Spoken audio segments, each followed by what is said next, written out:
Welcome to the Aftershow, the Not So Christian Brothers Aftershow. Yes, we are Not So Christian Brothers. We are brothers. Fran is our mum in her 91st year. I know, yeah. April should be 91. I'm Colm Hayes. And I'm the other brother who doesn't actually have that much problem of spending time with my mother. Do you want to name yourself?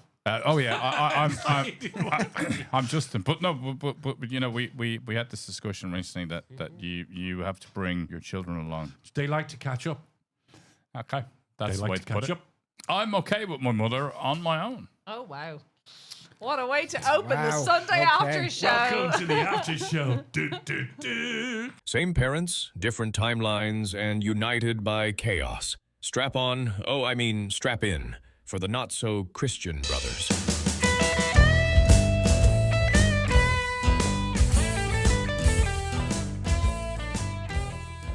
I think it is just hard, though, the parental stuff, isn't it? Huh? Oh, excuse me. Does your mother like flowers? Yes. She Yeah, I likes always bring her flowers. Do you? Did Yeah, Anne like when I go up receiving to the house, flowers? Do you bring her flowers? No, but would I always wouldn't. bring flowers. I'd actually. She's quite stern. I don't think flowers would. You know, the way to my mother's heart is money. Okay. Oh, wow. I would send her flowers about once every 3 weeks. Yeah. If I'm not going over to the house, I would have Wow, flowers it's quite delivered. competitive. Like Colin would say she's You very send her tactile. flowers once every 3 weeks. Yeah, That is such an absolute nonsense. it's not, and I'm deeply hurt. Oh, my God, I can't go. Not so Christian brothers. Did you like giving Anne flowers? Did she like receiving flowers? Sorry, I did. Yes, I would. Now I'm being very honest here. Yes, I would regularly get Anne's flowers, and definitely over the last couple of years, and now that tradition has passed to Holly. So Holly loves fresh flowers. So if I'm in Dunn's or somewhere like that, I'll always. Did you do it grab when a you were in bouquet of flowers. trouble, or was it just a loving act? No, I was always in trouble. Okay. No, I did it as a loving act because she loved fresh flowers. I love fresh flowers in a house. I love going into a house where there's loads of fresh flowers. I'm I love mad for the smell. gardening, you see. I'm mad for the flowers. But we didn't do Valentine's. We didn't do that whole Valentine's card or Valentine's dinner or all that sort of stuff. Justin, do you give Beatrice flowers? Yeah, I do. Okay. But you know, I think she would love me to give her flowers more often than I do. Why? How often do you? When's the last flowers you got? Just can I? Which decade? It's like Dr. Phil. I'd say I probably give her flowers twice a year. Oh. Shocked And audience. I would like to do it more, but I genuinely never think about it. Well, Hey, it's better than zero. So you don't do shop. Oh, Terry, you've never given your wife flowers. Oh, I given her flowers. Yeah, I did. Would you go into a shop and buy flowers? Yeah, of course. And you not have them online? Like if you're in Dunn's do a nice selection of flowers. Oh, Lidl for do some sponsorship. great flowers. Who? Lidl have great Yeah. flowers. Just grab a load of them together, bunch them together, and you get a nice big bunch. There you go. That's very nice. Terry, Are you you're so romantic, Terry? romantic. Oh yeah. Yeah. Usually when I'm in trouble. When I was trying to court my wife many years ago, I sent like an absolute monstrosity of flowers to her office. She was number 2 in the Metropolitan Hotel in Park Lane in London. Wow. And for a period of a couple of days, she was quite embarrassed. There was so many flowers in her office. God. Really? Wow. Yeah. The things you go to You to are a get bit laid. of a romantic, huh? Well, at the start, like it. that's what women say, don't they? Have to, like you tried so hard at the start. You tried everything, with flowers, presents, the whole lot, and then sort of when you're with the person, men are terrible. We just sort of. What keeps you hungry? Is it like challenge? Is it arguments? Is it like actually? Is it being absent? Is it apathy? Is it being aloof? What keeps men hungry? Well, I think to be honest, if the relationship is strong enough, then you stay hungry. Like I'm very fortunate and lucky. I think I'm as attracted to my wife now as I was 21 years ago, and I sent those flowers. How does she feel? I don't know. It's a very good question. We should get her on and Hang on, answer. she's on the line. Yeah. Line two. Beatrice. But like my wife is yeah, makes life challenging. She definitely is somebody that you have to kind of second guess and like we've spoken before about sex on the show, so let's get back into sex. But I think for men, we're always kind of agitating and thinking about any chance. So I think that's a big part of the maintaining of the relationship too. And I think if it all becomes too easy or boring, then I think it's a challenge for men. So I don't know. I think you have to have a bit of spice in the relationship. So you need something exciting. You need someone who's going to take you on things. You need a bit of crack. Someone who brings a bit of. Colm, would you agree? Terry, would you agree? I think men take companionship for granted at some stage. So if you're with somebody for a long period of time and you feel safe in that relationship, it can become very stale. I think both parties should never feel completely safe, and that keeps it alive. Now, you can still be completely and absolutely and madly in love, but I think there has to be a space where you don't get too comfortable. I don't know if I agree. Complacency, you're saying? I think relationships grow over time and they get better, and it should be up to us to keep the spice in, not to keep it like, oh, well, I don't trust them slightly still. No, I'm saying complacency. I'm saying exactly what you said. I'm saying like you just take that person for granted. Yes, okay. And I think and I know that, I mean, it's not necessarily saying there needs to be danger. He's saying you need to both appreciate. I was 35 years married to Anne, and I know in that time there were periods of time, where it was like almost taken for granted. And I think then we'd sort of talk about that, we go, we need to just do something just to shake it up, Yeah. But I think, I don't know. I don't have that. I don't have that sense in my relationship, and I don't think, if there's a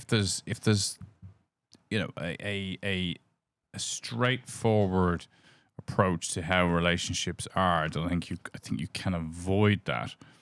I don't think it's a fait accompli. I think it's very much down to the relationship and how you feel about each other. But it's also, isn't it, like your relationship with Beatrice and Beatrice with you, because you're so, compared to Anne and me, people are so completely different. I always think this about relationship advice. They're so completely different as two people. And somebody goes, well, when I was in that situation, I did A, B, C, and D. And you're going, yeah, but like the person you're married to and the person you are so completely different to the people that we are. That we have to find. I can't choose your groove to find my groove with my wife. We need to find our own groove, Do you agree? I totally agree, but I'm countering the fact that you think men are complacent. I actually disagree. So I think some men are, I think some women are. You go down a pub on a let's say it's Saturday, right? 5:30 when the game is on, when the kick off, whoever's playing. And you go look at a bar, and it's like 7 guys sitting at the bar, and they're all there to watch the footy, and probably the partner's at home with the kids, getting dinner ready, hoping that he'll bring back a bottle of wine and not be too pissed. Yeah. And you see that. I mean, I see guys, and I don't go in. If I ever went into the bar, I always went in with that. We always go in on a Saturday if we were out or whatever, have a beer and something to eat. But you'd see the same 9 or 10 guys sitting at the bar. And I know they're married because there'd be an occasion where you'd see them with their wife and the kids. But also, maybe their wife's at home thinking, thank God he's in the pub. I get 3 hours of my own time. I don't know. I agree with that, I think there's you don't know the other side. Different scenarios. I don't know. Because you remember the old days, like when you'd be in the bar sitting with a guy and the phone ring, you go, tell her I'm not here, tell her I'm not here. In South Africa, there's a club called the AHA Club. It's the After Hours Home Avoidance Club, where men go straight from work to the golf course or to the pub, and they're literally not present at all. Home Avoidance Club. AHA Club. But that is a lot of relationships nowadays. Club, People are avoiding each other. Yeah. Like I was talking to Justin earlier on the other day, and I was telling you about the Gottmans, who are a relationship couple. They're a married couple, and they've been studying relationships for the last 40 years. And they have a book called Fight Right and everything else. But they study proper relationships, how to get through, and that relationships aren't just as easy as what Colm said, because everyone's different. It's just going out and just buying some flowers. People have different opinions, different choices, but it's about communicating with each other, being able to have a conversation without losing your head at each other and listening to the other person. And it's not always as easy as to do that. No, but it takes work. Do we need a raging yin to the yang, though? Do we need something that is so opposing and polarizing, like in a relationship, for it to work? Is kind of what we're saying. I just don't need to be honest. You just Honesty need to be like going, I'm not getting enough sex. I don't feel loved. I don't think you see me. Sure, but Whatever it Justin, is. if that person goes, but I can't give you that sex, Well, just I'm then not really it's time to feeling leave it. that relationship, right? You know, like it's like, we've had this point before on the podcast.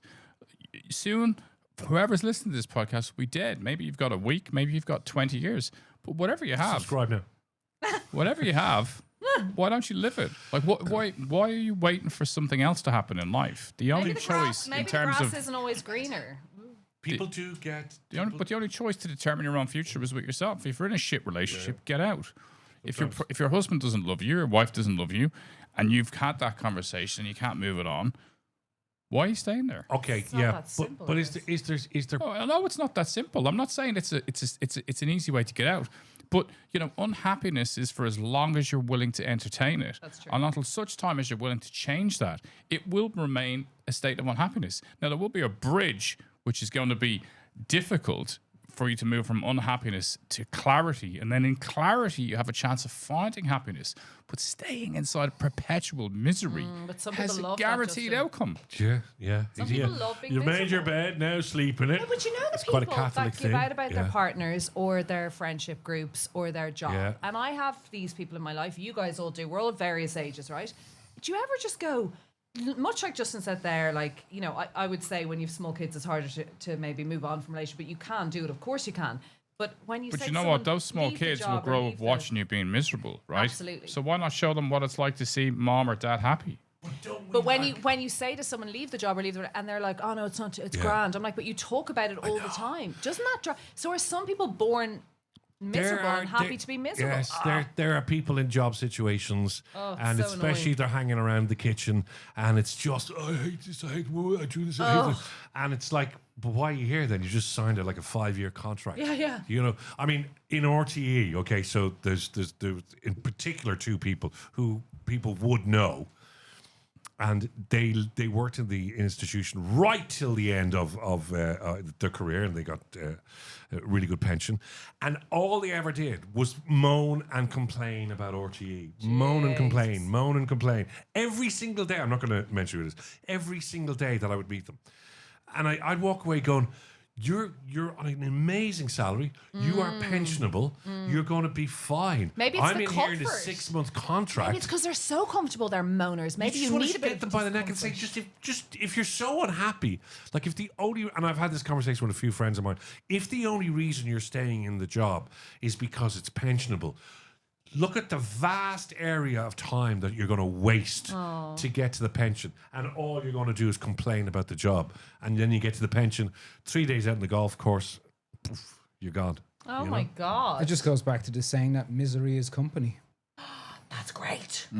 People love misery. It makes them feel important. Do we love misery No, as we the Irish don't. more than others? We do No. tend to moan. Well, because Melancholy. we were that whole repressed, oppressed sort of There's- culture that Well, we came very from. artist, a very good There's another storytellers.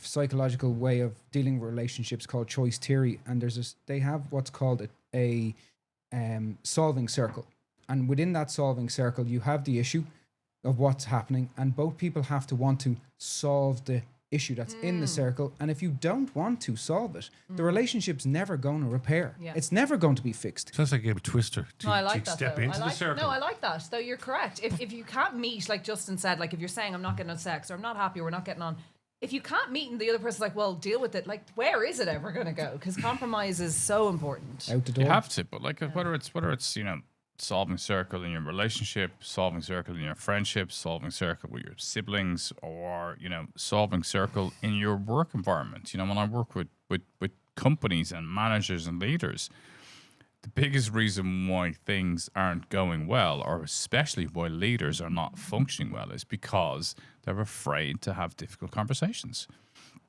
The differentiation in terms of success in business is about just lean in and have the difficult conversation. The quicker you do it, the faster you get to the other side. What are you afraid of? Eat the frog. Don't let the it frog. fester. I mean, that is, I think, one of the biggest things in relationships, isn't it? That they let it fester and fester and fester and fester. What is the old adage? And then one day somebody says, "Will you pass me the ketchup?" And you stab them in the neck. With the ketchup knife. Yeah, because it's not the ketchup. It's been Wow. everything before the ketchup. And this was all about Lidl flowers, and we got into ketchup and Might have been stabbing. bad ketchup, but you know what I mean. It's like the, yeah. Okay. Let it fester. It's just, We will be back on Thursday. This was that it? This was the after. Well, that was 15 minutes of relationship advice. I don't know if we got any. Did you get 2? yeah, I did. Well, you know. I'd love a good episode about relationship advice. What way, different scenarios, how you can let's deal do with. that. You know what your ideas are, because obviously two men that have come through different lifestyles and different choices and different relationships and different marriages. It's always good to compare, because somebody out there, some male out there, is thinking to himself, maybe my wife doesn't love me. Maybe she's hates every day I come home, and you don't know what he's feeling. And maybe we can help him and give him a little bit of advice and We get could him. Why come not go and ask her? Colm. Do you love me?